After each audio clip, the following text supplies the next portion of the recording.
মুশারফ ভাইয়ের হাতে ঘড়িটা পরিয়ে দিই, দেখি মুশারফ ভাই কেমন লাগে। আমার কাছে তো মনে বলছে মুশারফ ভাই খুব ভালো লাগবে। বাহ, সুন্দর। একটু বড় আছে, সেন্টটা ছোট করে নিতে হবে। যাক মুশারফ ভাই, কেমন লাগছে এখন? ভালো লাগে, খুব ভালো লাগে। খুব ভালো লাগছে? খুশি তো? মুশারফ ভাই খুশি মানে আমরা সবাই খুশি। আসসালামু আলাইকুম, সবাই কেমন আছেন? নিশ্চয়ই সবাই ভালো আছেন। আমি মাজদুল হক কিন্তু অনেকদিন পরে একটা মাঠের ভিডিও নিয়ে আসলাম। আমি এখন আসি আমার মুশারফ ভাই এর ভুট্টার জমিতে। এই যে ভুট্টা ক্ষেতটা দেখতে পাচ্ছেন, অনেকে মনে করতে পারেন যে হয়তো এই ভুট্টার ক্ষেতের ভুট্টা এখনো ছোট। বিষয়টা কি? আসলে এটা হচ্ছে একটু নাবি জাতের ভুট্টা। আমি মুশারফ ভাইকে একটু ডাকছি। মুশারফ ভাই, একটু এদিকে আসেন। কেমন আছেন? আলহামদুলিল্লাহ ভালো আছি ভাই। ভাই ভুট্টা ক্ষেত কার? ভুট্টা ক্ষেত ভাই আমার। তাই ভুট্টা একটু ছোট দেখা যাচ্ছে, মানে নাবি জাতে লাগানো, তাই তো? হ্যাঁ, মানে দেরিতে লাগানো। দেরিতে লাগানো। তবে দেরিতে লাগানো হিসাবে মনে হচ্ছে যে পাশের ভুট্টার থেকে কিন্তু মুশারফ ভাইয়ের ভুট্টা অনেক ভালো, এটা মনে হচ্ছে। অনেকই ভালো। আর পাতার গঠনটা দেখেছেন, মনে হচ্ছে পাতাগুলো আউলিয়ে পড়ছে। আর মূলত আমার আসার উদ্দেশ্য কিন্তু এই ভুট্টা খেতে দেখানো নাই, এখানে আরেকটা উদ্দেশ্য আছে। কারণ মুশারফ ভাই আমার খুব মানে কাছের একটা মানুষ বলা চলে, বড় ভাই। আর আমি তার জন্য আমি এই ভুট্টা ক্ষেত আর সার্বিক দিক থেকে তার জন্য ছোট্ট একটা পুরস্কারের ব্যবস্থা আছে, এই কারণে আসছে এখানে। তা আমি মনে করলাম যে তার জমিতে যাই তাকে ধরবো, সেই কারণে তার সোজা জমিতে চলে আসছি। সেই যে জমিতে সার প্রয়োগ করলে এই জায়গা, আমি তার সাথে সাথে একটু তার কাছে শুনবো যে সে আসলে চাষের সাথে সাথে আর কি কি কাজে যুক্ত আছে। মুশারফ ভাই এদিকে একটু সরে আসেন। আচ্ছা মুশারফ ভাই, এই চাষবাস বাদে আর পেশাগত দিকে কি কি কাজ করা হয়?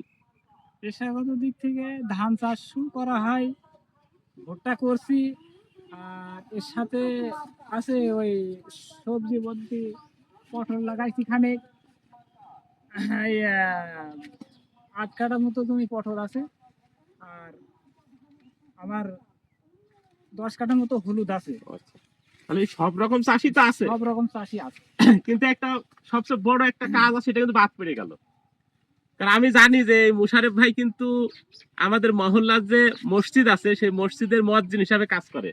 এটা কি সঠিক তথ্য? এটা সঠিক। কিন্তু আমি তার মুখ থেকে শুনতে চাচ্ছিলাম, কিন্তু সেটা মিস করে ফেলেছে, হয়তো আমার কথাটা বুঝতে পারিনি। একটা মসজিদের মুয়াজ্জিন কিন্তু খুব গুরুত্বপূর্ণ একটা বিষয়, কারণ তাকে কিন্তু দিনে 5 বার নিয়ম করে মানুষকে আল্লাহর ইবাদত করার জন্য, সমবেত করার জন্য ডাক দিতে হয়। সেটা কিসের মাধ্যমে? আজানের মাধ্যমে, তাই তো? এই আজানটা তো সঠিক টাইমে দিতে হয়। হ্যাঁ, সঠিক। কারণ ইচ্ছা করলে যখন তখন দেওয়া যায় না। যে আমার দায়িত্ব দিয়েছে, আমি সকালের আজান 1 ঘন্টা পরে দিলাম, দুপুরের আজানে আধা ঘন্টা আগে দিয়ে দিলাম, এটা কি আসলে হয়? নির্দিষ্ট টাইমেই ডাক দিতে হবে। কি আজান দেওয়া মানে কি? মানুষকে ইবাদতের পথে ডাকা। তারা দুটো সমাবেত হতে পারে, এক জায়গায় হতে পারে। আর এই সমাবেত হওয়ার জন্য নির্দিষ্ট টাইমে ডাকতে হয়, তাই তো? আচ্ছা, টাইমে ডাকতে হলে কি করতে হয়? প্রথমে ঘড়ি দেখে চলতে হয় না? তাহলে এই মুয়াজ্জিনের কাজটা করতে হলে ঘড়ি দেখা বা সময় দেখা খুব গুরুত্বপূর্ণ, তাই না? কারণ টাইম বাদে তো হয় না। তা আমি সব দিকে বিবেচনা করে কিন্তু আমি মুশারফ ভাইয়ের জন্য একটা ছোট্ট পুরস্কারের ব্যবস্থা করেছি, যাতে সে অন্তত এই জিনিসটা ব্যবহার করে সে মসজিদে 5 বার যে আজান দিতে যায়, মসজিদের কাজকর্মগুলো করে, মসজিদের খেদমত করে, এটা যেন টাইম মতন করতে পারে। এমনিতে সে টাইম মতো করে, কিন্তু আরো যেন নিখুঁত ভাবে করতে পারে, এই জন্য তার জন্য একটা ব্যবস্থা করেছি। সে ব্যবস্থাটা কি? এই যে আমি তার জন্য একটা সুন্দর হাত ঘড়ি, হাত ঘড়িটা কেমন হয়েছে দেখেন তো মুশারফ ভাই। সুন্দর সুন্দর হয়েছে? পছন্দ হয়েছে? এখন এই ঘড়ি দেখিয়ে যদি আজান দেওয়া হয় তাহলে সঠিক টাইম পাওয়া যাবে। আচ্ছা, এটা কি কোনো ক্ষতি আছে এই ঘড়িটা? আমি যে ঘড়িটা দিলাম, এটা কি কোনো ক্ষতি আছে? না না, অবশ্যই এতে লাভ। এবং এই ঘড়ি দেখে যদি সঠিক টাইমে মানুষ আজান দিলে, সঠিক টাইমে যদি মানুষ মসজিদে সমবেত হয়, তাহলে যদি মানুষ সঠিক টাইমে আসে, তাতে ঘড়ি যে দিল তারপরও তো একটু সওয়াব যেতে পারে, তাই না? তাহলে ঘড়িতে যদি টাইম সঠিকভাবে দেয় আর সঠিকভাবে যদি আজান দেওয়া হয়, সঠিকভাবে মানুষ আসে ওখানে, তাহলে এর জন্য তো অবশ্যই আল্লাহ তাআলা খুশি হবে, তাই না? হ্যাঁ, খুশি তো হবে। ঘড়িটা কি প্রয়োজনীয় না অপ্রয়োজনীয়? প্রয়োজনীয়, অবশ্যই প্রয়োজনীয়, তাই না? প্রয়োজনীয়। তারপরে আমি মনে করলাম যে মুশারফ ভাই চাষের পাশাপাশি যখন এই আমাদের মসজিদের খেদমতের দায়িত্ব আছে, তার মানে তার জন্য মনে হয় একটা ঘড়ি মনে হয় গুরুত্বপূর্ণ, তাই না ভাই? হ্যাঁ কারণ মোবাইলেও কিন্তু এখন ঘড়ি দেখা যায়, কারণ মোবাইল এসে কিন্তু হাত ঘড়ি নষ্ট হয়ে গেছে। আরিফ, মোবাইল এসে কিন্তু হাত ঘড়িটা বাদ পড়ে গেছে, কিন্তু তারপরেও হাত ঘড়ির প্রয়োজনটা কিন্তু আছে, নেই? আছে। তাহলে ভাই এই ঘড়িটা যদি আপনাকে দিই তাহলে কি আপনি কি খুশি হবেন? হ্যাঁ খুশি হব না কেন, খুশি। খুশি তো আর বটেই। আমার জন্য বা আমার পাশে যারা আছে তাদের জন্য দোয়া করবো, অবশ্যই। আপনাদের জন্য দোয়া করব।